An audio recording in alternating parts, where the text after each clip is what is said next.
C'est-à-dire que je me souviens très bien, quand la maladie a ressurgi, j'avais 10 ans, on était au Maroc avec mes parents, on était en vacances. Je dormais avec eux, on était à l'hôtel, c'était la nuit.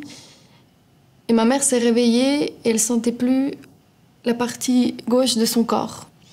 Donc je l'ai accompagnée quotidiennement de mes 10 ans jusqu'à mes 21 ans quand j'ai déménagé dans un studio. Elle était dans une grande détresse. J'étais impuissante, c'est-à-dire que je ne savais pas comment l'aider. Souvent elle me demandait qu'est-ce que je dois faire. Mais en fait je me disais, c'est tellement difficile ce qu'elle doit vivre, moi je ne peux pas me plaindre. J'ai jamais pleuré devant mes parents. J'ai jamais dit c'est dur. J'ai jamais dit j'en ai marre. Jamais. Voilà. Elle essayait déjà de vivre.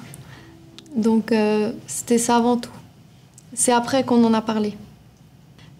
Et c'est arrivé tard. En fait, c'est arrivé l'année passée. Parce que mon papa a travaillé très longtemps. Et puis il a dit maintenant, j'arrête. Il a entendu parler au CHU, à Lausanne, il y a le centre pour les proches aidants. C'était gratuit, c'était un soutien aux proches aidants. Un soir, c'était en avril 2019, il est venu chez moi, j'étais toute seule ce week-end. Et c'est la première fois, il m'a dit, mais en fait, comment tu vis ou comment tu as vécu la situation avec maman? J'ai dit, bon. Puis il m'a dit, mais pourquoi tu n'irais pas au centre des proches aidants aussi? On parlait, moi j'y vais, puis je me suis dit, bon.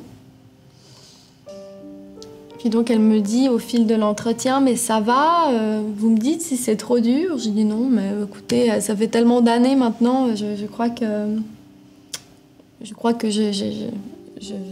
ça va. Elle a dit, mais vous savez, parfois, quand on ouvre une porte fermée, quand on l'ouvre, la chute est violente.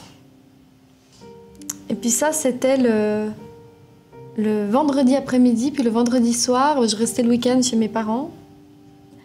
Et là c'est la première fois que j'ai pleuré.